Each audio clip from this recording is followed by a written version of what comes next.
coming and participating. Hopefully it's really going to be something that is very vibrant and inspiring, and hopefully you all will feel like joining for the next event, whenever it comes up. Hopefully not in a very far future. Um, First of all, a few words about the context of the discussion, and particularly about the Economic Geography Research Group. That is a bottom-up organization, despite the fact that we are working within the context of the Hungarian Academy of Sciences. It's a volunteer association of economic geographers just working together, crossing institutional boundaries. That is not always very easy in an Eastern European context. Um, uh, what inspired uh, inspired us to launch this series of meetings are the processes that are stemming from research and our lived realities as being Eastern European. I would like to point out four important things, issues that were really inspiring us to start to start organizing these events, these series. First of all, it was the apparent changes in Central and Eastern Europe, and basically in Eastern Europe since the latest financial and economic, let's say the global financial crisis. That manifested in economic and political divergence, and rise of new political regimes and recombination of political ideologies, persisting socio-spatial inequalities, and the new dimensions and depths of those inequalities, such as rural ghettoization across Eastern Europe. And also, on the other side, the deeper embedding globally organized production processes. As the other, let's say, set of factors that was inspiring us was the changing ontological context of doing research in and also on Eastern Europe, such as neoliberalization of academic life, threatening of freedom of scientific work in unfolding authoritarian regimes in Eastern Europe, but also experiencing the freedom that is given us by, relying on and using digital technologies. That is a great opportunity. Thirdly, we detected and we perceived about processes as manifestation of something new, let's say a new era of capitalism, in which, working as a researcher and living as a thinking creature needs and requires much more reflexivity than before. So being reflexive on our position as a researcher, as a person living in Eastern Europe, as a person doing research in Eastern Europe, and for instance, thinking reflexively about the peripherality and peripheralization processes in Eastern Europe. And finally, while thinking about, organizing this event, we also were considered with having people around and inviting people to talk about the peripheralization processes in Eastern Europe who has a shared past. This is why we do have 3 invited speakers, such as Lela Rakiashvili, who's a postdoctoral researcher at the Leibniz Institute for Regional Geography in Leipzig, is focusing her research on political economy and urban geography with regional focus on post-socialist Eastern Europe and Eurasia. She is one of the coordinators of research area self-positioning of Eastern Europe in a new world order at the Leibniz Institute. We also have Bianca Plüschke-Althoff, who is a researcher in environmental sociology and human geography at the School of Natural Sciences and Health, Tallinn University in Estonia. Her current work relates to questions of social, spatial, and environmental justice in Central and Eastern Europe. Her most recent focus lies on spatial injustice arising from human nature relations in the city. And we also have Thilo Lang, head of department at the Leibniz Institute for Regional Geography, the IFL. He's a member of the Collaborative Research Center 1199, research of spatialization under the global conditions, and directs the research group Multiple Geographies of Regional and Local Development at IFL. His research interests include polarization processes at multiple scales, innovation outside of agglomerations, local and regional development with a focus on institutional change in peripheral regions and alternative economies. After this not as short introduction as I planned. I'm going to give you two very important technical information. First of all, we are going to record this meeting, so please feel free to decide upon joining the discussion or not, having this information. Secondly, certainly this discussion will be open to questions. You should feel free to write your question in the chat or wait till the end and just raise any question openly, aloud at the very end of the discussion. We hope to end the 3 rounds of questions with the speakers after about 60 or 70 minutes. And so at the end, we are supposed to have time for questions. Here, I'm going to start with the introduction and address our speakers with the first round of questions. Firstly, the first question goes to Thilo. Since the crisis, there has been an apparent divergence of political and macroeconomic trajectories in Central and Eastern Europe that was embedded in a rapidly changing global power geometry. What relations and processes do you think make Central and Eastern Europe a European periphery now? Are there new mechanisms and patterns of Central and Eastern European peripheralization emerging in the current quite turbulent and busy period of the European Union?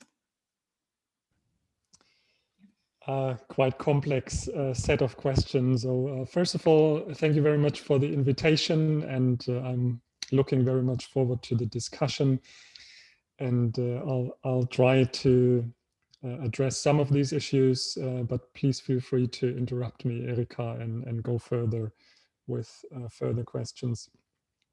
And even before directly going to your questions, I was a little bit puzzled about the framing, saying that Central and Eastern Europe is a European periphery. I would actually not sign into this as an absolute statement. I think we do have some parts where we can talk about processes of peripheralization of this macro region, but I would not put it as all-encompassing. The second point to start with is what is actually our understanding of Central and Eastern Europe. And actually, I would perceive Germany as being part of Central Europe. So if we say Central and Eastern Europe, are we now talking about the whole region, including Switzerland, Austria, Slovenia, Serbia, the Baltic countries, Hungary, and your neighboring countries? Or are you actually rather referring to the position of Hungary within that macro region? I must admit that when I'm talking about Central and Eastern Europe, I in previous times often tend to forget about Germany, but actually Germany and also Austria should be also considered as Central Europe. So we're not defining Germany as something like Western Europe according to an older political division. And of course, if we're now talking about processes of peripheralization, we cannot talk about the same effects on all countries that I just mentioned as being potentially part of Central and Eastern Europe. So let me try to focus this on the more eastern part of Central and Eastern Europe, having Hungary at a central place, maybe. So turning the question, what kind of relations and processes I think make Hungary European periphery, I would again say, I don't want to treat this as an all-encompassing issue. And I would want to start with an economic perspective and then follow with a political perspective. If we start with the economic perspective, the dry figures tell us that Hungary and also the neighboring countries, the more eastern countries joining the EU in 2004 and 7, they have went through a process of convergence with the EU in total.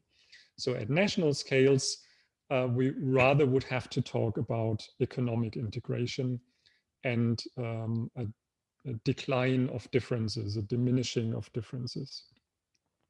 We can maybe later on also talk about sub-regional scales.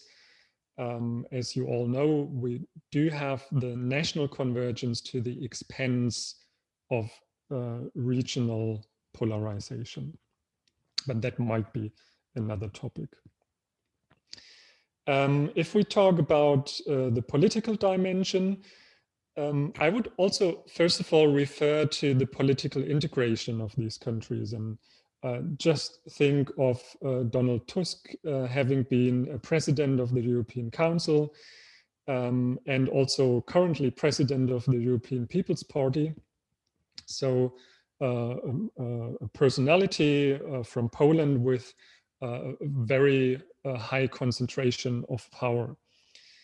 And taking only this as an example, I would say the ground is there for political integration of these countries. However, what we also do see is a tendency to focus on authoritarian governments or governance, and we could say reluctance to fully join European values and the European idea. And in that respect, I would maybe even talk about a kind of political self-peripheralization of these countries, and maybe in particular Poland and Hungary.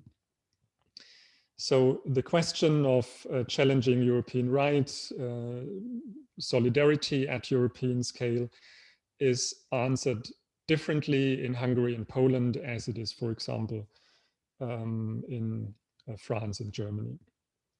We could also say if we take it as a dominant power axis, with Germany having a very central, powerful role in the European Union, doing a lot of political negotiations together with France, partly also Italy, and previously also trying to keep the UK on board, basically. But that's also not the full picture. There have been times where the efforts that the German government invested to take Poland on board were tremendous. So there would have been the opportunity to widen, to enlarge this German-French axis and also add a German-Polish axis. So that's at least a perspective from Germany, where I would again want to stress that I would suggest to talk about a political peripheralization at national politics level.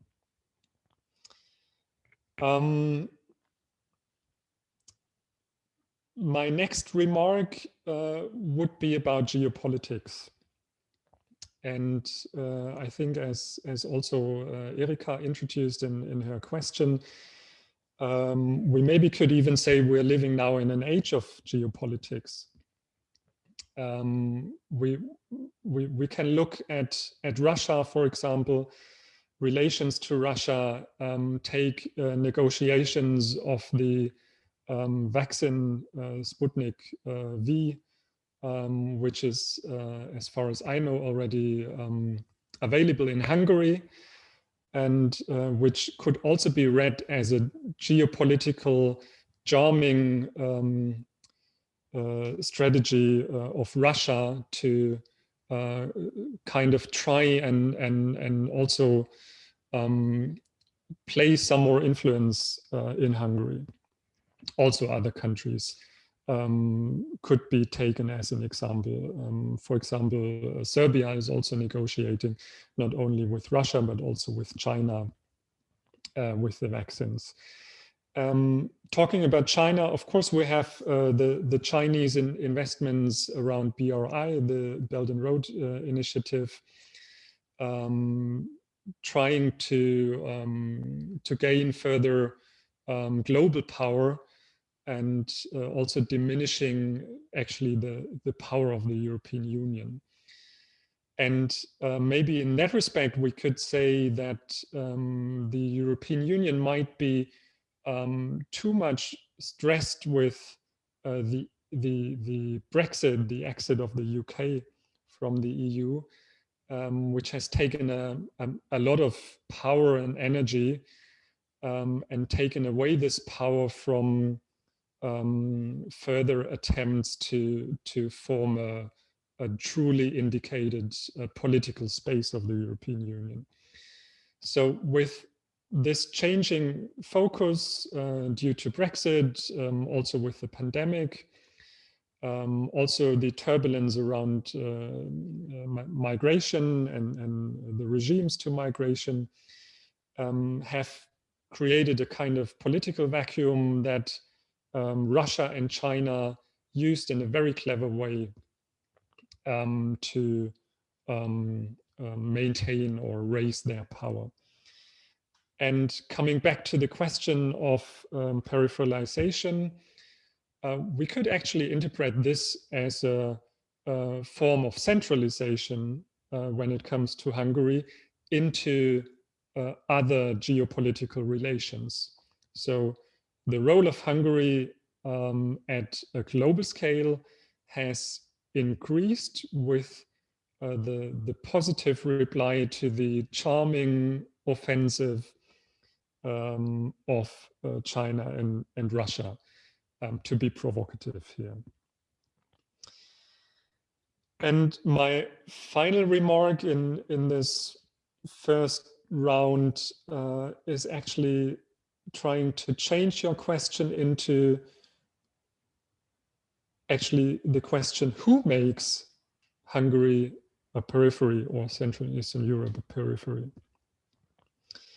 And how does this work with the currently undermined uniting capacity of the EU? So is it a political process of self-peripheralization?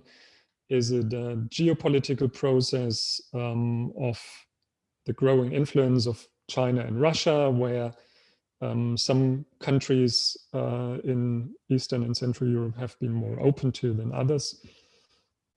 Or is it actually a process taking place at the heart of the EU? Maybe I'll stop here and you decide in which direction we should go. Thank you so much, Thilo. I think we are just carry on with the first round because we have, ideas and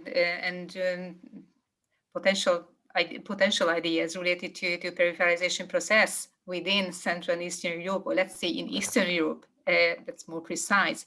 So now we move to a different scale, to rural spaces, and the next question goes to Bianca. How is peripherality perceived and translated into local institutional and individual strategies in rural communities in Eastern Europe? So we are moving from international and global scale to local scale now.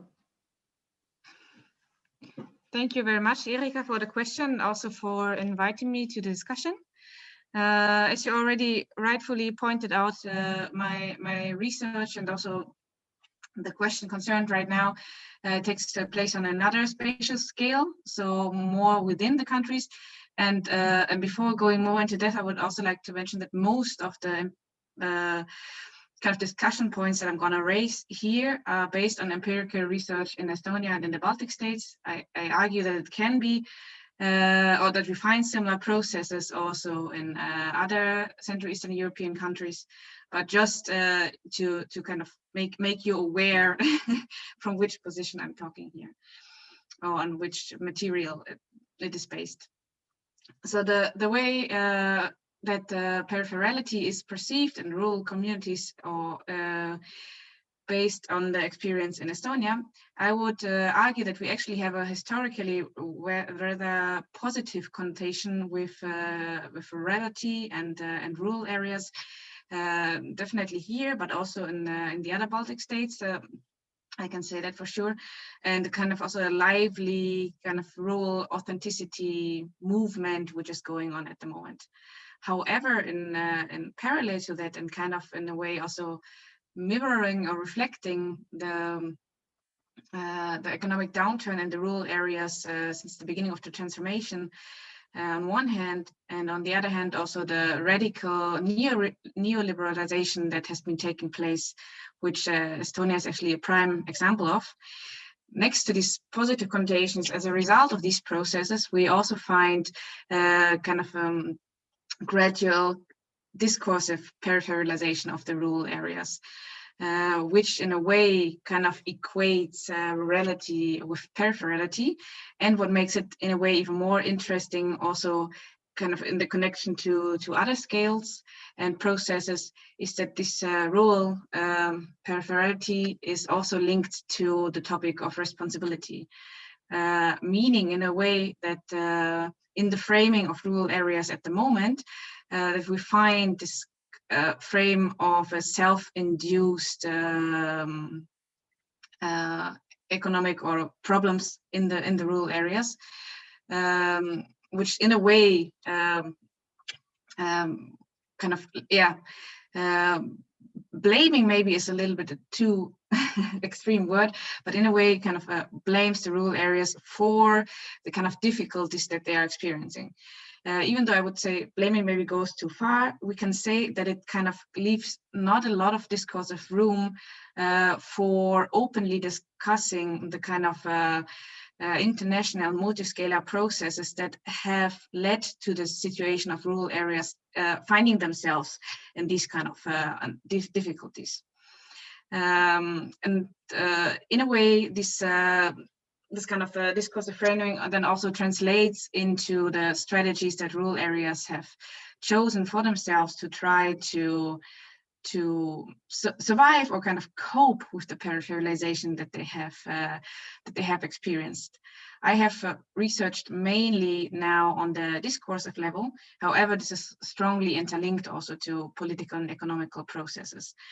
And as I would like to point out at the beginning, before going deeper into these different strategies that we find, is that the neoliberalization of policy, especially of regional policy, has been strongly focusing on regional competitiveness, meaning that the rural regions are encouraged to kind of work on the regional development based on the endogenous resources that they have. This, as I would argue, in a way also kind of has limited these kind of joint efforts that rural areas could maybe take when we talk about, for example, an urban-rural divide, or of kind of lobbying to the higher national scale, because in a way all the strategies that they could use and that they are using, they are set in a framework of a kind of zero-sum situation, where the success of one region in the end could also lead to less resources allocated to other regions. And I think this is something really important to consider as the kind of that contextualizes also these strategies, and also the how successful they can in the end be. However, I would like to kind of introduce in a little bit more detail a few of these strategies, and with which kind of let's say pitfalls they are met due to their interlinkedness with other factors, and also due to the kind of ongoing peripheralization of the rural communities. One strategy that has been used extensively also in other countries has been kind of building up on endogenous resources in terms of kind of natural nature tourism, natural resources, and also in terms of cultural traditions or cultural heritage. In a way, also in Estonia, we find this kind of prime examples of successful regions who have really used rural authenticity and cultural heritage to kind of boost their development after the agricultural sector has been dropping tremendously since the beginning of the transformation. However, and this relates also a little bit to the processes that Thilo has described, we have to see that this strategy to kind of use cultural heritage and rural authenticity is deeply embedded also into processes of neoliberalization and also in the processes, especially since after the crisis or since the crisis, of a kind of gradual maybe rise of nationalism or kind of populist parties. And what I would argue here, or what we have been arguing together with one of my colleagues, is that maybe when we look precisely like into the cases and into the way that rural authenticity is used as a strategy, we find here a link towards these macro processes of nationalization and neoliberalization. On the one hand, rural authenticity is used due to the neoliberalization of regional policy. We've kind of left with no other options than trying to find endogenous resources. And I know from the literature in the Central European context specifically that rural authenticity kind of is often linked directly to kind of populism, kind of applying to nationalist sentiments. However, the process that we found here on the ground, and this is just one example to kind of point out the difficulties, has been that rural authenticity is linked, maybe to populism, but it is linked by another mechanism, meaning that those who have successfully applied this kind of strategy, discursive, but also in terms of marketing, they have actually, they only form a small group within the community, within the concrete region, leaving a lot of other people who live there kind of marginalized, who have no connection to the cultural heritage movement or to the kind of marketing and efforts done with it. And these people have in a way been kind of left behind, and in a context where kind of being left behind is framed as a personal failure, individual failure. The political government so far has been really pushing a regional competitiveness, regional policy approach. These people have nowhere to go with their concerns and no solidarity norms to apply to, because these have been in a way also been devalued in the transformation processes. So we found that a lot of populist votes are not connected to those actually actively engaging in rural authenticity, but that they are a result of the marginalization of those who cannot use cultural heritage as a kind of endogenous resource, and who are like double and triple peripheralized in this sense. This really concrete example was now just to kind of show the deep kind of multi-scalar and multi-level processes that come to play here, and that have to be considered when trying to understand how exactly peripheralization plays out, let's say so, on the ground and in the life worlds of different people, and to kind of refrain from making fast conclusions on the mechanisms behind it. I would stop at that for now. I think I've gotten already too deep into it, and thank you very much. Next round, thank you. Thank you. It was really interesting, and I could see Lala yeah, likely agreeing with you in many terms. So now we are switching to the last question in this round, and that goes to Lala. How does peripherality emerge in mobility discourses and related institutional practices? How do you think these network patterns of peripheralization could entail socio-spatial inequalities and mobility practices in Eastern Europe? So we have a multi-scalar process here, like a little bit linking to the two previous speakers' ideas. First of all, again, big thanks for having us here in this very interesting discussion. And it's indeed interesting from rural context. I'll come back to the urban scale and discuss it through the prism of infrastructures and mobilities, right? And in a way, also what I have to say on this question is slightly different in the sense that as also meant in the question, I want to articulate the discursive part of how peripherality is claimed and articulated by political elites on urban scale and on national scale to support and legitimize specific kinds of processes or specific kinds of mobility politics and infrastructure governance.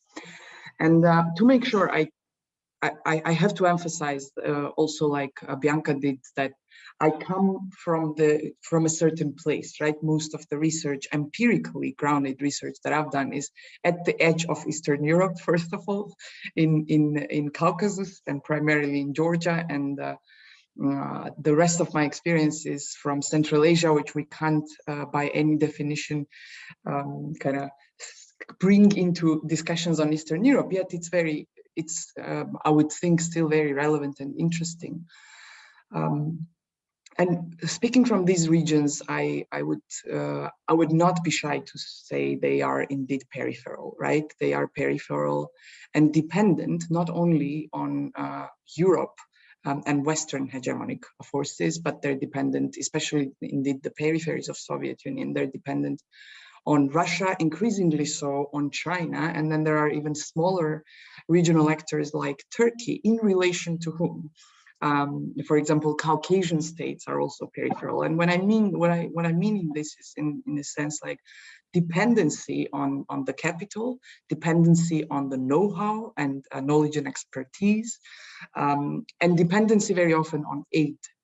And in that sense, lack of sovereignty in defining own developmental agendas, being very early integrated in the dominant developmental agenda that we know of the day and already mentioned by Thilo and Bianca, the neoliberal consensus of the day that keeps reinventing itself through the date, right? And while saying this, let me come back to the discursive aspect of this. So what we've been observing, and this is the research that I've been doing together with our shared colleague with Thilo, Vladimir Skipnev, is usage of the peripherality discourse by the political elites to justify agendas that are to the least problematic, but usually very socially and spatially insensitive. What we mean by this is that we argue that essentially post-Soviet political elites have been using two things, two sentiments of peripherality. One is loss of socialist modernity. And even if these countries are very often dominated by anti-communist discourses per se, still the loss of glorious socialist modernity and very visual decay of Soviet infrastructures that kind of got destroyed over time, especially in 90s, this was visible, has been very often used by political elites as, let's say, as a drop in a position, as going one step back in the hierarchies of modernity. So this sentiment, which is very easily picked up by respective populations, is very often utilized by the governments. And on the other hand, there is this not yet achieved, but very desirable Western modernity that relies on the idea that post-Soviet space is relatively backward, and more importantly, I think that it has to and needs to catch up and kind of get into the type of modernity that Western modernity, and not to say Western modernity per se, but even Western modernity as perceived by these peripheralized places should look like. So what happens in this process, our argument goes, is that both sentiments are then utilized for the type of projects that rather play on showing off with the modernity and modernization agenda, very often disregarding very really existing social, economic, political concerns. What I mean by this, to say, to give you a couple of examples, there are a range of cities in post-socialist countries that have been hanging on the idea that they have to rehabilitate or extend or build new metro systems. And metro systems are extremely expensive, large infrastructural projects that usually hang for decades before they gain the capacity to actually facilitate addressing of the mobility needs in these cities. Yet the governments, including municipal governments, would stick to this project in the meantime, disregarding actual mobility needs of the respective cities, disregarding actually existing mobility practices in these cities. And one of our core research subjects has been one of those actually existing mobility services, right? Usually known as marshutkas, that are those small or mid-size buses that have emerged in the 90s as a bottom-up process or bottom-up social economic order, fairly informal and market-driven in a sense that privately organized and owned. And I think these marshutkas reflect very well this being stuck between the loss of Soviet or socialist modernity and not yet having achieved the desirable Western modernity, that marshutkas that ultimately really took the role of addressing urban populations' mobility needs have been truly demonized by municipal governments, by respective populations. And what that meant was that this sector was hardly regulated. It was very easily privatized. It was not considered, but not taken as really public transport, meaning public transport in the sense that something that is a social service rather than only a commercial offer, right? Which then impacted on social and spatial inequalities in terms of accessing public transport, right? And not only these systems were very often disregarded, they were sometimes reformed or repressed, creating yet further inequalities. And a beautiful example of this is the city of Volgograd, for example, where marshutkas were very forcefully banned, yet there were not enough mobility offers for the population to rely on, and then the marshutkas went illegal, which meant that this further pressure on the system meant that the situation of the marshutka drivers worsened, which in itself translated into worsening of the conditions of the customers, who now had to rely on more precarious, less regulated, even less legitimate mode of transport. Not to talk too much more on this, I think these are these examples where peripherality, or its let's say alter ego, the desire to be at the core of the hierarchies of modernity, is used by political elites to disregard actually existing problems and pursue fairly neoliberal urban governance politics. And we can discuss further once we continue on the next. Thank you so much, Lala. I think a lot has been told, and I promise the speakers to have an opportunity to reflect upon each other's ideas. Nevertheless, we are already slipping into the second round of questions. So I suggest to link the second round that is focused on the question, are peripheries powerless? And if not, who are the key agents who can change this position? And if they want to change it, you have already touched upon this issue, but I'm just calling you to reflect upon each other's ideas, but also reflecting on this issue. Bianca, could you start now? Yes, sure. So I actually think what I would like to point out a few things that actually really nicely add up also to Leila's input. Thank you very much for that. So my short answer to the question if they are powerless, no. I wouldn't talk about powerlessness, but definitely about being embedded into power relations that kind of sets certain limits to agency. And these limits have to be like structural limits that have to be also considered when researching the rural strategies, for example. I would like to point out two kind of because you also asked about the assets and strategies that they could mobilize. Two of them. One would be, for example, scale jumping, meaning to if you cannot, raise your voice, for example, on the regional or the national level, then jump to the next scale. If you have an asset or a kind of an asset to offer, or can kind of nurture certain discourses on rurality. One example here would be, again, rural authenticity. For example, then of some regions here applying to UNESCO cultural heritage, in order then to, after receiving this the status due to the rural authenticity, in order then here to conduct lobbying work for the needs of rural areas. So I think this is a kind of a strategy that shows that there is agency and that there are creative strategies taking place and being used. Another one, and this is very much also related to the discursive aspects of peripherality, would be, I would call it, a strategic use of hegemonic discourses that sometimes becomes misinterpreted maybe as a reproduction of peripherality, but doesn't necessarily have to be one. One example would be here, for example, to use the existing discourse on rural peripherality in order to present kind of the shortcomings of agencies on the ground, and to apply, for example, for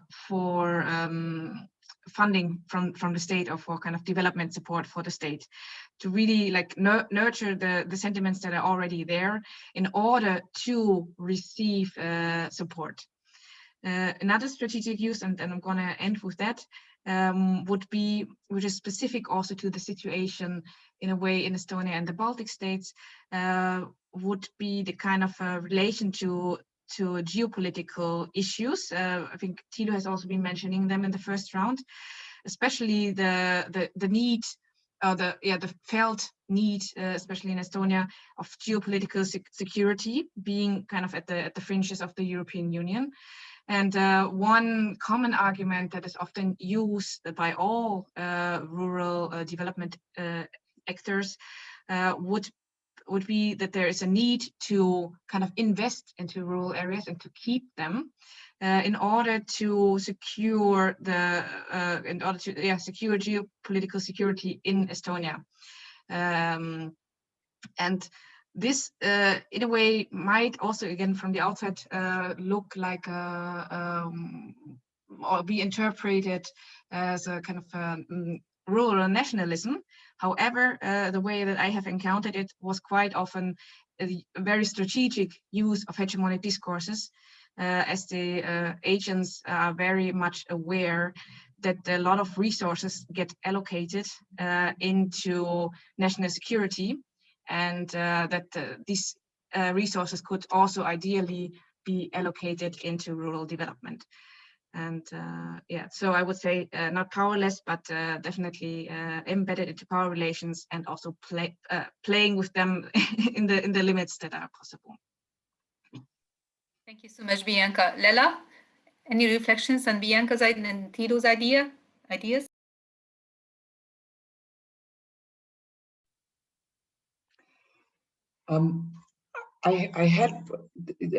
maybe I give this question to Thilo, because I think I have to continue on things that I've already discussed. So perhaps I skip this one.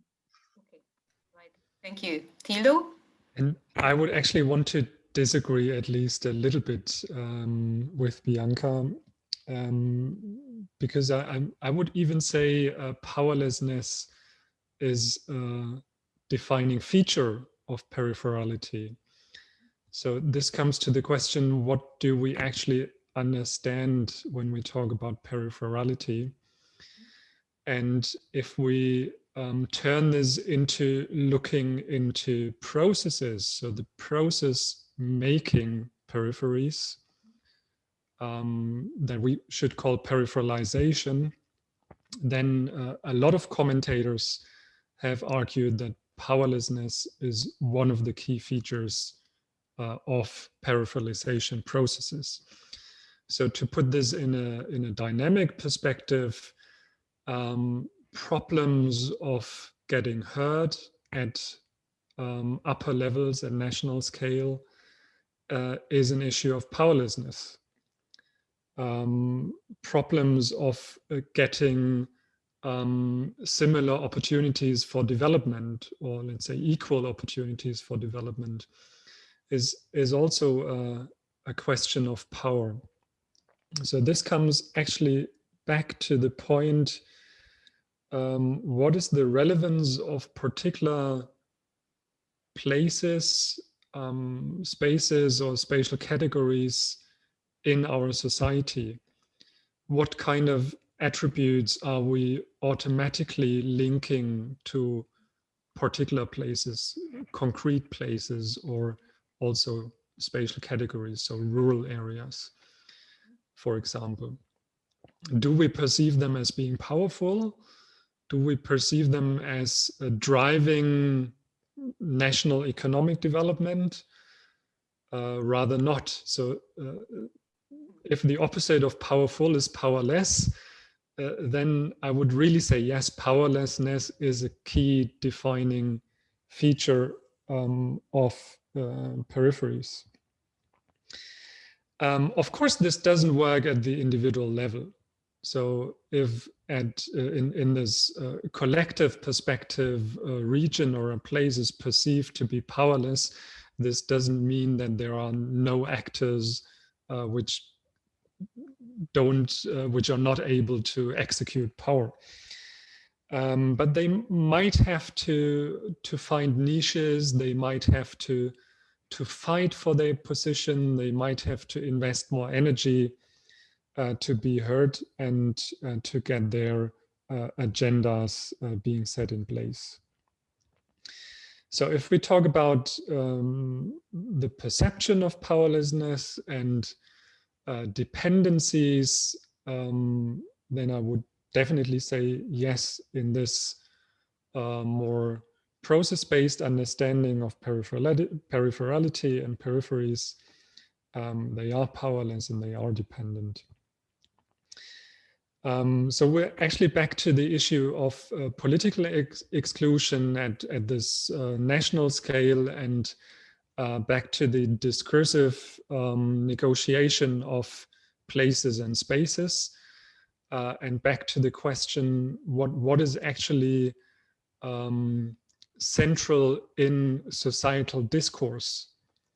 So do we rather believe that modernity, culture, and innovation have their place only in Budapest, or also in Békéscsaba, or other, maybe even smaller places, or further remote places? But I also want to stress it's not the same as remoteness.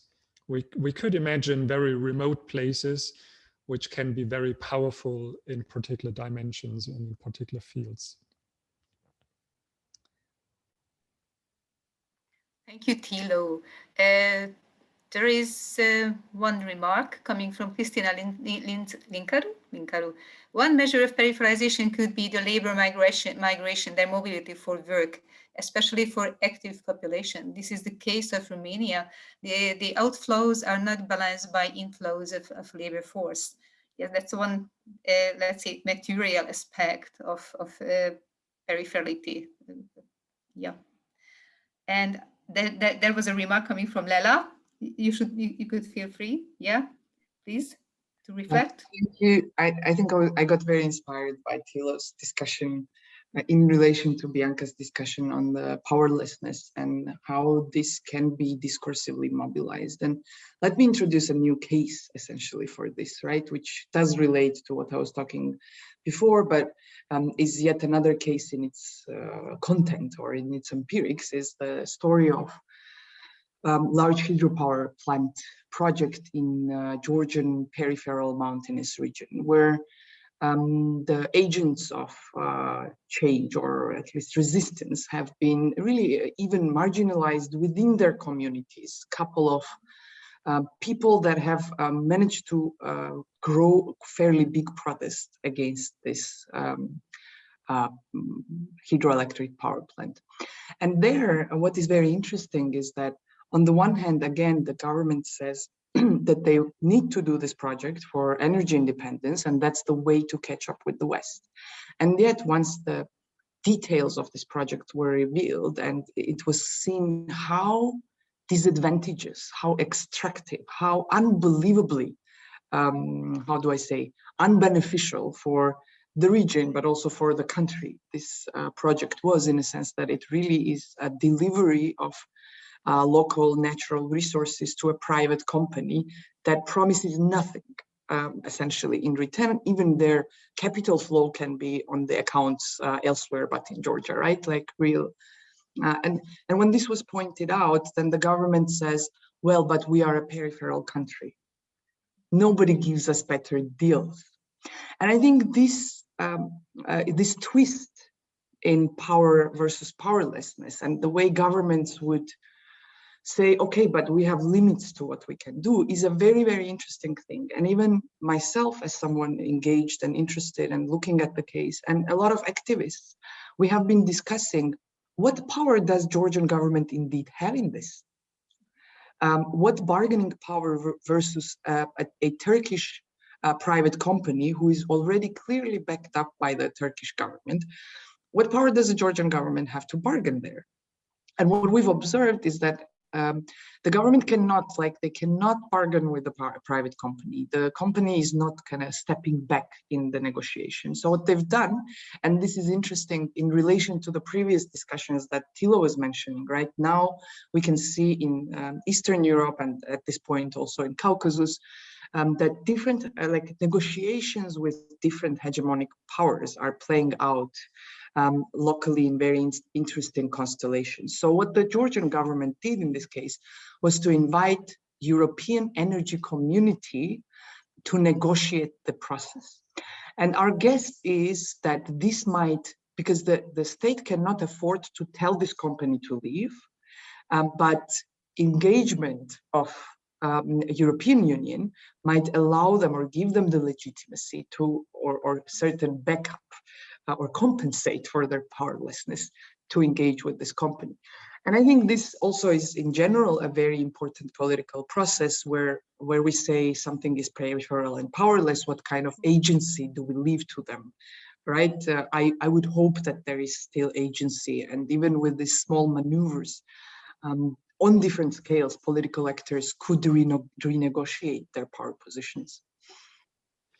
Can I also add here some experience, because your second question was about how actors are, or to what extent they are reflective on their position. And what I experienced in a couple of research situations, and also just being in other countries, in particular the Baltic countries, was that we can easily observe a process of othering, of stressing the difference, and highlighting the smallness. So, for example, some research that we did with companies in Estonia, a colleague of mine in my department, Martin Grafenberger, it was very common that business people told him at the very beginning of the interview, look, Estonia is a very small country. We only have a bit more than 1 million people in Estonia. We have a very small market. And maybe then they would also add, yeah, and we are sitting at the edge of the EU. But the smallness, I think, is even more important, because they were arguing that it's natural for them, if they want to be successful with their products, they have to go abroad. They have to perceive a wider market. They have to not even only the Baltic states, but the whole EU as a market. And the second point that we often observed was this. Well, yeah, but you know, this is not Germany here. So this is different. This is not Germany. So when they realize we're coming from Germany, doing research there, at the very beginning, before they tell you anything, they stress, well, yeah, this is not Germany. Of course, I know it's not Germany. Yeah? So what do they want to tell me with saying this is not Germany? And you could interpret it as a form of self-peripheralization, but you could also interpret it as a strategy to stress distinctiveness and also to rationalize particular strategies that they put in place. So not necessarily negative. And with the latter point, you do have similar things, and probably those of you living and working outside of the capital and capital region, you often hear this. Well, in Germany, well, we are not Berlin. This is not Berlin. We're a small place, and things are different here. And I could never work in Berlin. I would never go with my company to Berlin, and this goes vice versa. And it's not necessarily a bad thing. But a point that defines self-identity. Thank you, Tilo. Thank you so much. I think Bianca has an idea to share. Yeah, I just wanted to have a small last remark based on our discussion on this topic. Maybe it's also the question of how do we understand the power and powerlessness, because and if we equate it with agency or not. Because I would agree with Tilo on this point that of course we have a hierarchy in terms of power between the centers and the peripheries, and that is a defining feature of this divide. But I think talking of powerlessness might kind of give the idea of having no agencies in the periphery, which I think would kind of feed into this kind of a framing of a rather like passive peripheries and very dependent peripheries, and I think just on the conceptual level, just wanted to point out that hierarchy and power, yes, but definitely it should be pointed out that the agency is used and also in creative ways. The question is to what end, but the strategies are played out. Thank you so much, Bianca. So after having these two rounds of questions, I think we came to very, very inspiring ideas, possibly some conclusions that I was just picking up very, very in a very selfish and very, let's say, in my limited way. What I picked up is basically two issues related to the discursive aspect of peripheralization and peripherality. One is the use of peripherality as a resource to cope with and to navigate within the existing power geometries that makes a particular place a periphery. And the second idea is that it could be used and mobilized at national and local and regional scale as well, or even at macro regional scale, to produce, or let's say to cement existing power relations for particular groups and particular agents, national political elite, local elite, and so on. So peripheralization, I think, gained several, actually many new meanings today, thanks to the discussion. But as time is passing, let's say flying, I think we should move now to the last round of question that is, I think, also very, very, let's say, interesting, not only for me, but likely raised, let's say, expectations in the participants as well. So it is basically about your perceptions of your own position as a researcher, doing research in a Central East, let's say, doing research in an Eastern European context. Either coming from Eastern Europe or coming from other places. So you are coming, you have very different positions, and you are very likely to come from this position. So my first question goes to Lela. So what is your perception of your own position, and born as Eastern European, working in Germany now, and what kind of challenges you faced while conceptualizing, for instance, your research in a different context?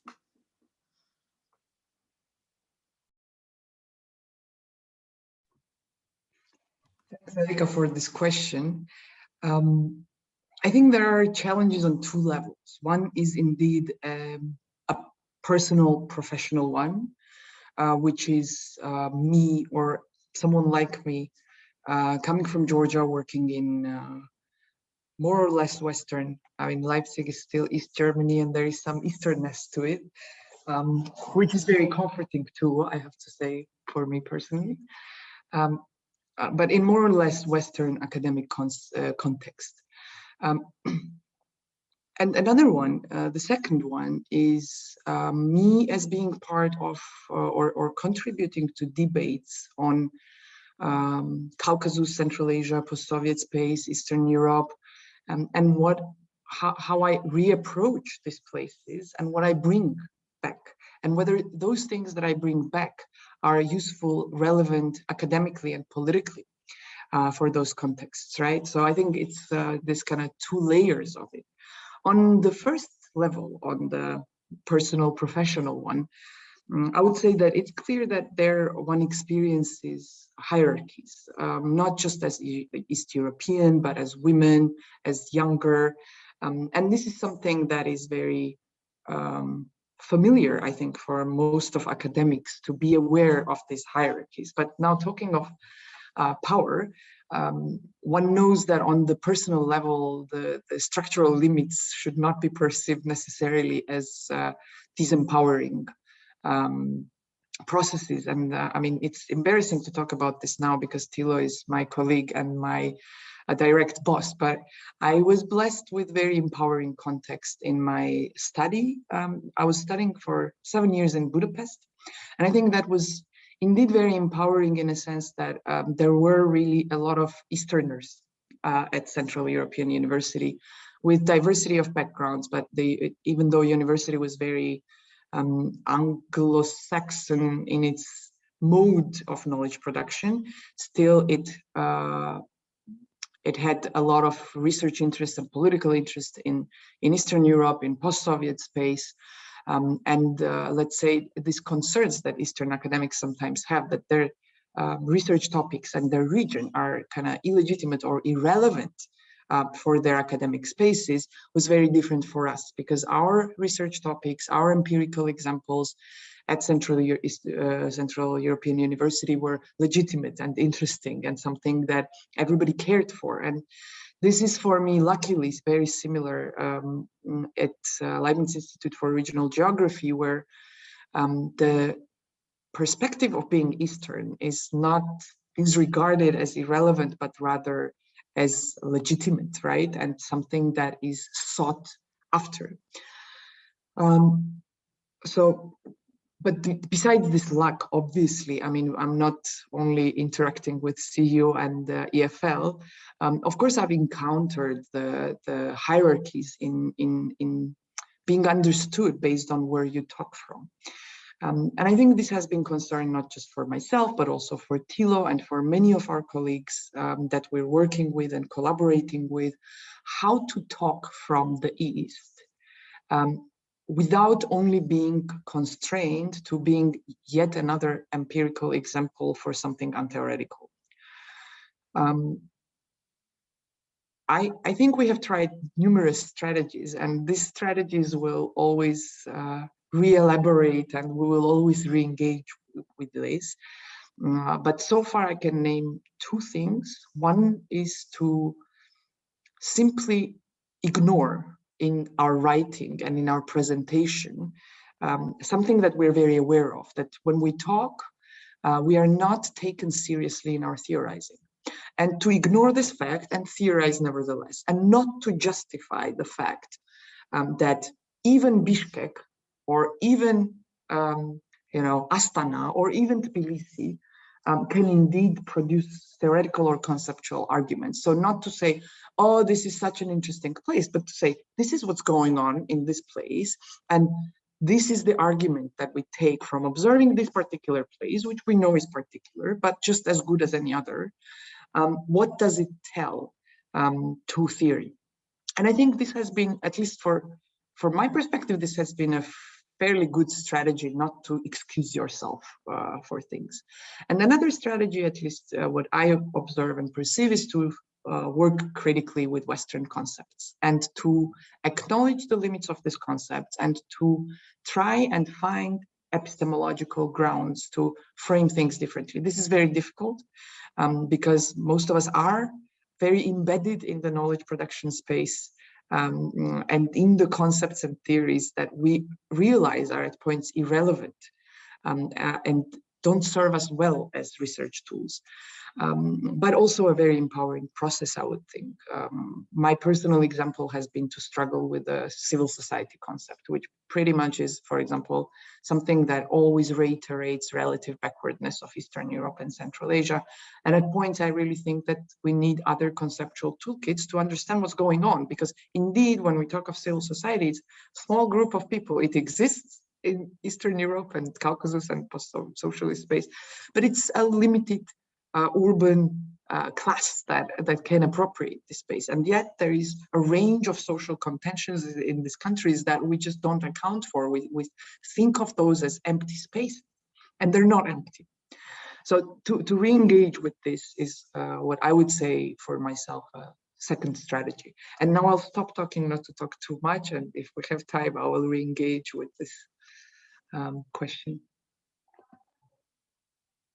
We don't yet hear you, Erika. Erika, your microphone is muted. So sorry. And thank you so much. And I'm sure you raised many ideas in people. Hopefully they will be brave enough and formulate their questions at the end. But now we should switch to Bianca's questions. So what is your perception of your own position in researching socio-spatial inequalities? German living in Estonia and researching in Estonia. How did you have to confront your earlier studies when you met central, let's say, East European realities while working as a researcher, and how did this manifest in your practices as a researcher? Yeah, thank you very much for this question. I think it's also a topic that has been kind of an everyday concern for all of us. Well, I think definitely it has, and I would like to just bring a few examples from working empirically, but also theoretically. First of all, the position of a German researching in Estonia in terms of like empirically, like being in the field, I would actually say it is something definitely that one has to be aware of. Even though I speak the language, I in a way don't speak the language in cultural terms. But it also, I would like to point out, gives kind of something to play with in a way. When talking, for example, to interview partners, there's always the question that Thilo has also mentioned, that can you really understand what is going on? Can you really like share our embodied experiences of the transformation and so on? the other question, the other opportunity, however, that it raises was that I am perceived as not being deeply embedded into the local circles, which is really an issue in a small country.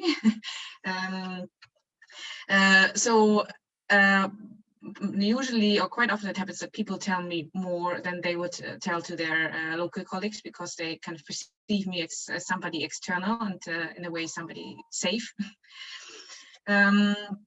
So there's this kind of kind of playing ground also that can be quite beneficial, and also then in the end, hopefully, when the research results come out, also then translate into maybe some kind of policy recommendations.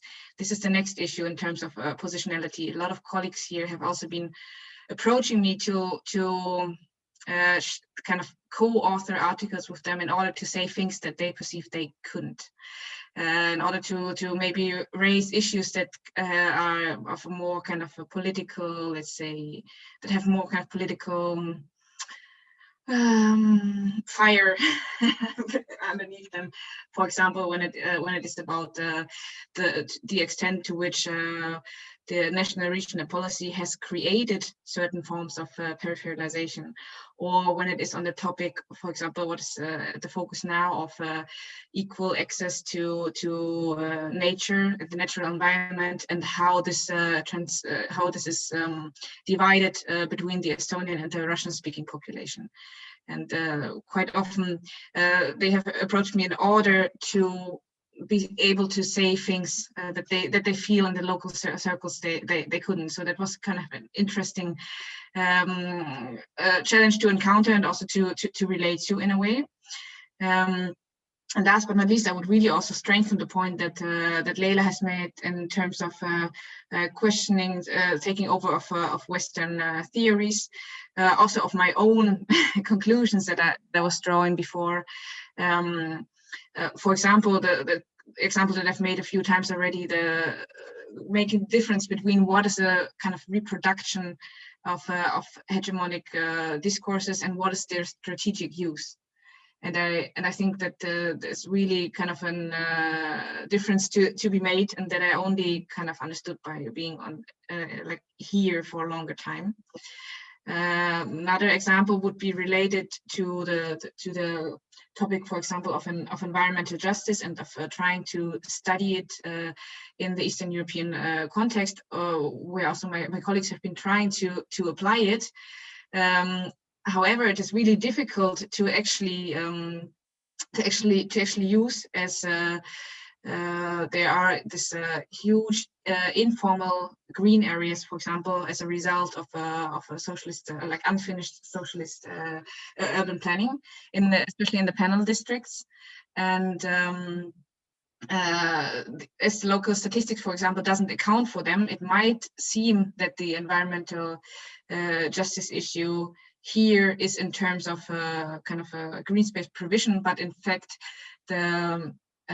the issues are somewhere else, and this is not accounted for in the way that environmental justice theory is built up. This huge amount, for example, of informal green spaces, and where I've really come to the limitations of applying these theories, and kind of very aware of the empirical grounds that these theories were made in or produced in. Thank you. Thank you so much. It was really interesting. And now we are coming to Thilo's questions, and then we still have time for reflections. So Thilo, you have so many projects working together with people from Eastern Europe. What did you learn, and what are you learning from working with people from so many places, especially from the East? And in what ways do you think the IFL itself as an institution can contribute, for instance, bridging all these hierarchical issues, even though Leila has already responded partly this question, but I'm really curious about your ideas on this. Yeah, again, very, very complex field. maybe starting from the first question, what did I learn? I'm not sure if this is particular to Eastern Europe. I would have maybe learned similar things if my regional interest would have been in another area. Personally, I always found it fascinating to see and study the development of those Central Eastern countries in the EU, joining the EU, before joining the EU, with all this amazing history and troubling history and problematic history. And also to compare this with the situation in Eastern Germany, and the very different situation in Eastern Germany, and the very radical or even more radical transformations as compared to Germany. So there was not this kind of big brother keeping the arm over you in the way that we had it here with West Germany, and spending trillions of euro probably in recovering Eastern Germany with all the mistakes that were done. What I learned from this process, to take or to point out only one thing, is maybe the multiscalarity of development and the interwovenness of development.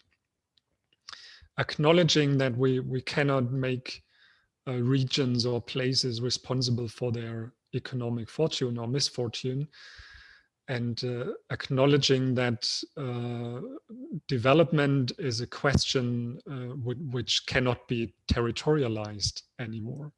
Maybe it couldn't be territorialized also decades ago, but particularly nowadays, with this very intense form of globalization, with all these geopolitical interests and different national interests, we cannot look at the region as a territorial construct. So this multiscalar interwovenness, also when it comes to the formation of peripheries, when it comes to the observation of polarization processes and the relevance of polarization processes, both social and spatial, is something that we could observe and study in particular well in these Eastern European countries. While the processes in general are also similar in other countries. So I would not say this is specific Central and Eastern Europe, but this maybe was particularly sharp. When it comes to what can we actually do to balance the hierarchies in knowledge production, this is again a very tricky one, and I would also like to refer to the statement from Christina in the chat, referring to the labor markets. And of course, also the scientific labor market has its imbalances, and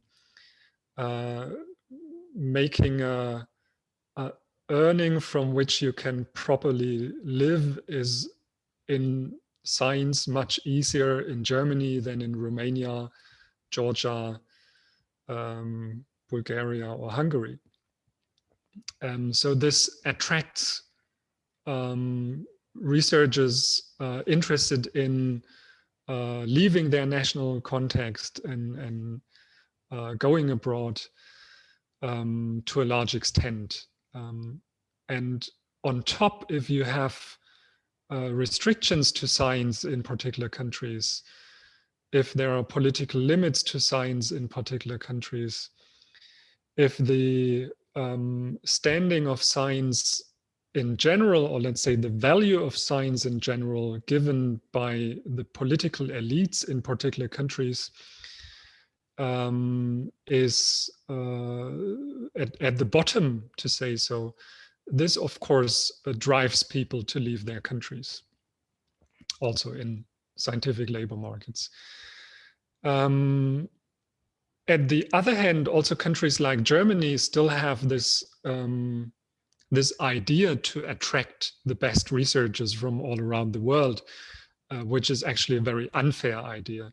It's fair to attract them temporarily, but it's not fair to attract them permanently. At least as far as we don't send German researchers to the very same countries at the same time in equal shares. So having Lela with us at IFL is of course a very good thing for IFL, with our regional focus on also the home country of Lela. But we are stealing an excellent researcher from Georgia. So the only thing that we can do, and that we of course try to do, is to at least keep doing research on this space.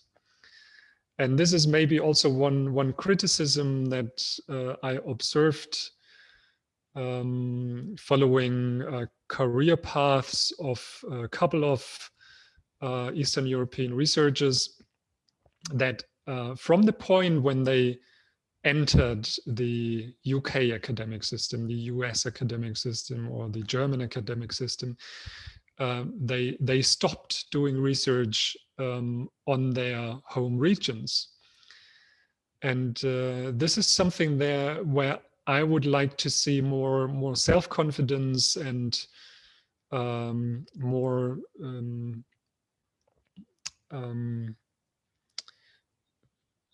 stringency, more I'm lacking the proper words in English. Yeah, maybe I'll stick to self-confidence to really also take with them at least their cultural and regional and national research interests, and put them in a new perspective. Because there is also a lot of positive things, a lot of advantages of being able to study my own region from a different perspective. So as someone who has spent time in Latvia, for example, I do look differently at Germany due to my times abroad. So this helps in both directions. And my second point here is that we should stop conceptualizing economic development, geographical perspectives in Eastern European countries in the light of post-Socialist transformation or post-Soviet transformation, or only in the light of Western concepts. So just taking a Western concept, applying it to Hungary, Poland, Latvia, whatsoever. What we have to do, I think, is to place empirical research in these countries in a broader comparative perspective, in the light of the macro processes at play, like globalization, geopolitical changes, climate change and others, demographic change, which would offer a lot of new perspectives. And secondly, we would also have to further develop these Western mainstream concepts. So not taking them one-to-one, applying them in a different spatial setting and saying, well, doing research on, let's say, gentrification, the new thing is I applied this concept to Budapest and that's it. But rather asking questions, so how should we further develop the concept of gentrification based on this enlarged perspective, based on comparative research? So one focus of my current research, and maybe then coming back to a core area of economic geography, is the geography of innovation. And what we currently do is to try and see the geography of innovation from peripheral perspectives. So not only from the perspective of remote regions, but of peripheralized regions, of peripheralized macro regions, of peripheralized world regions, and try and make a statement what these perspectives mean for the further development of the concept itself, of the understanding of the geographies of innovation. Yeah, maybe I'll stop here. Thank you, Tilo. Thank you, Lela, and thank you, Bianca. No, I don't want to rob your time, because we still have a few minutes to reflect upon each other and possibly to receive questions from the audience. Yet I do not have any so far, but it's time for reflections. So please give your ideas. If I could, I would maybe just add one example to Thilo's suggestion or proposal to kind of drop the transformation lens, or at least not put it into the focus the way we have done it so far. Recently, with a few of my a few of my colleagues, we have been focusing our research very much on urban gardening. And this is exactly one example where the transformation lens until now has maybe prevented to seeing it in other more relevant ways, especially when we talk, for example, of dacha gardening, and which has long been seen as a kind of survival strategy of the poor, while it could also be seen in kind of the framing of sustainability, or what is kind of forgotten when kind of putting on this really huge frames and transformation lens, also like more mundane reasons, as for example just the joy of gardening, which is a really kind of relevant motivation, and as we have shown, also a relevant motivation, for example, for moving from one gardening type to the other. We have an example of one community gardener who like lost the joy in a really in a community gardening which became really much institutionalized, and then continued as a guerrilla gardener, while the motivation stayed the same and was not related to any kind of economic reasons or transformation related reasons whatsoever.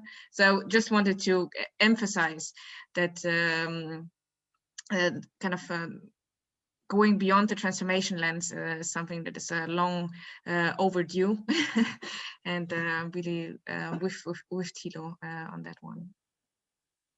Thank you, Bianca. One last opportunity for Lela and Thilo to reflect back, if you want to. It's up to you, because it's, you know, time is flying now, and we have over 1.5 hours now. Yeah, Lela, any idea? Just keep it.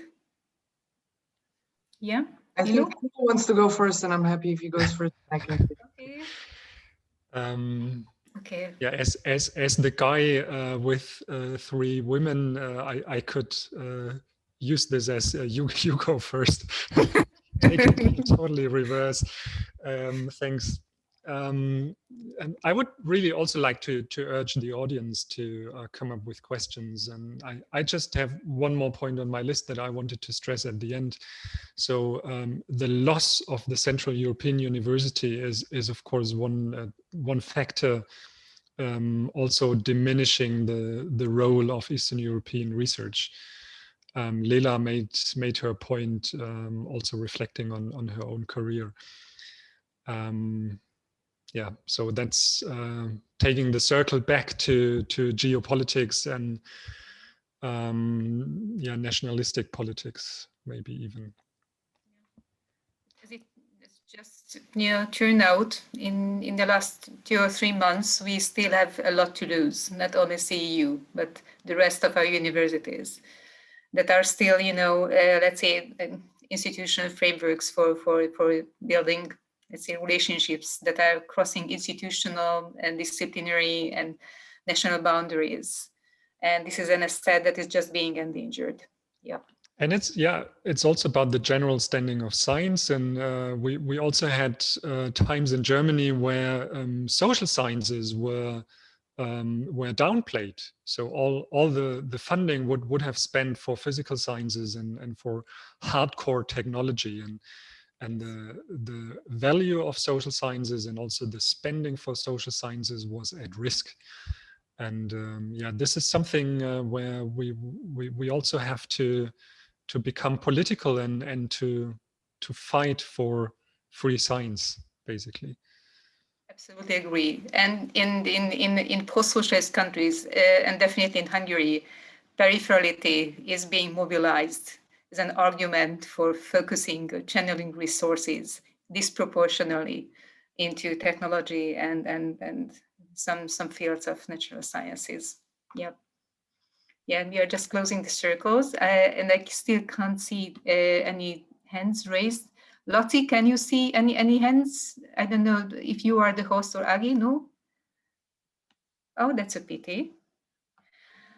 No, well, I cannot see any hands. All right. Well, in this case, I'm not going to press anyone because certainly it's free to join with questions or ideas, sharing. Lela, please go ahead. As very sadly, we don't have questions. I will then use the time to make final and optimistic comment, let's say, that despite Please. this, despite indeed sadness over, pushing out of Central East European University, pressure on different universities in Russia, in Belarus, etc. I mean, the region has indeed experienced the authoritarian pressure on knowledge production. Despite that, my very personal, I cannot empirically verify this, my very first personal feeling being networked and attending workshops and conferences and collaborating with East European academics or academics from post-Soviet Eurasia is that relative to even 10 years ago, there is a lot of empowerment in a sense that in two senses. One is what I observe, and I think is a very important strategy to overcome the transitology paradigm and the relative backwardness stigma, is to broaden the comparative view from west to east, rather from east to the south and back to north, and etc. Right? And I think this has indeed, in past couple of years, recast our perspectives on the region. And the second thing is to see, and perhaps these processes are connected, to see that people are braver and braver in their own, not own in a sense of personal, but locally collective epistemological thinking and new theorizing. And I can't point fingers here, but let's say I see this as a very hopeful process that we're observing, despite all the pressures. Thank you, Lela, so much. I think we do have Attila Korombai with a question. Thank you. That's rather some kind of question and also a kind of comment, one can say. I've tried to send it to the chat, but I didn't manage to do it, but never mind. So my basic problem is that there are different types of peripheries, depending on the subject and the considered center. And this means that periphery is a relative term. The region may be a periphery, but a core area at the same time from different aspects. It means that even in case of the Central Eastern Europe, we can be a periphery and also a center, and we often forget about this distinguishing in our position. The power in reflecting to the comment of Thilo.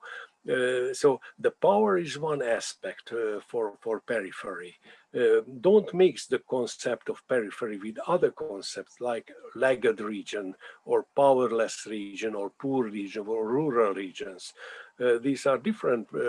Periphery is a different, it's a spatial concept in its original sense, and space, considering spaces in its wider sense, not only in geographical spaces, but in all other type of spaces, economic space, cultural space, and so on. So similarly, in relation to mainstream science, there is a peripheral science that could be important mainstream in the future sometimes. So therefore, studying peripheral events and peripheral regions is important not only for giving a kind of development opportunity and giving them some chances for changing their position. This is one important point, but for this, and this is why the local differences could be very important. So I think that contrary to Thilo's opinion, I think that space and territory matters in the future also. Thank you. Thank you, Attila. Tilo, you have still have an opportunity to reflect. I hope I didn't say that space and territory doesn't matter, and also territorial units, of course, do matter, and they are a crucial reference frame of our daily life. So I didn't want to say that. But thank you very much for the point, and I would also like to translate this to my conceptual language. And the question is at the end, what kind of relevance are societies giving to particular dimensions of development, let's say so. So if we think about a conventional approach to peripheries, we would measure the distance to metropolitan cities or metropolitan regions. So we're defining periphery as being less relevant the further it's away from a metropolitan core, more or less. So what if we would say, well, the key thing of our society is not the big metropolitan regions in our country, it's the cultural heritage, or maybe it's the nature, so the most valuable natural areas.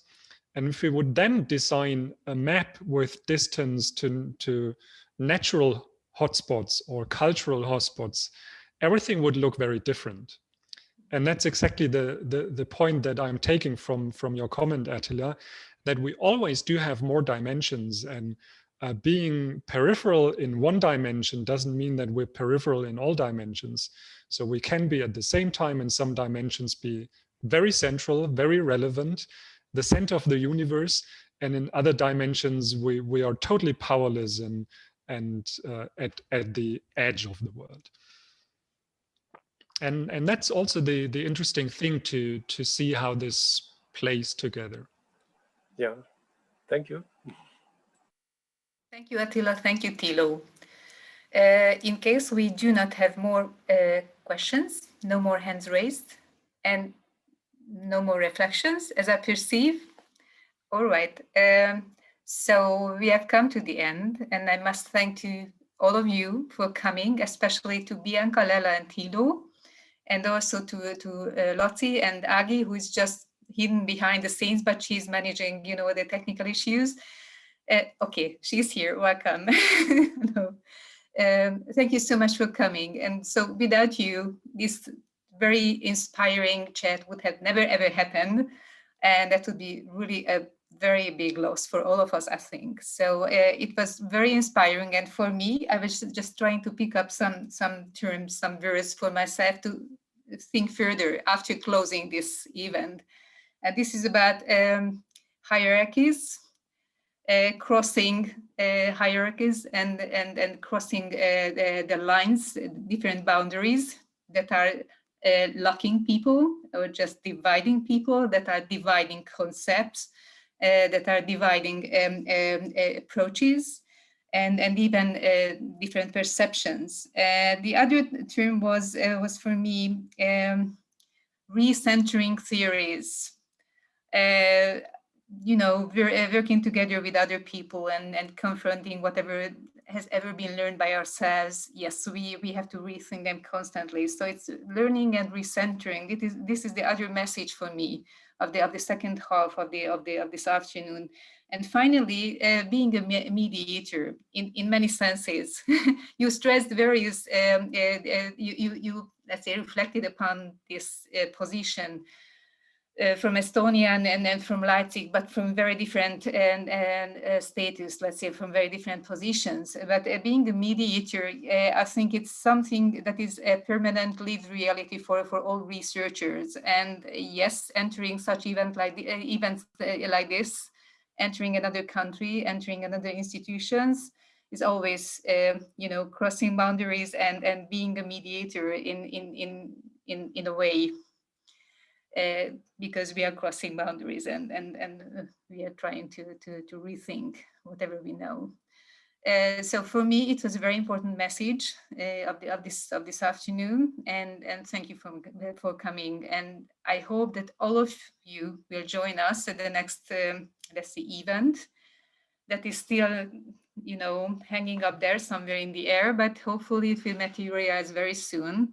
And likely we'll meet again in sometime in September, the beginning of September, at the next event of this series. So thank you so much. Thank you. Thanks for having us, and all best for your working group. Thank you very much. Thank you. Thank you. Bye-bye. Bye. Bye. Bye-bye.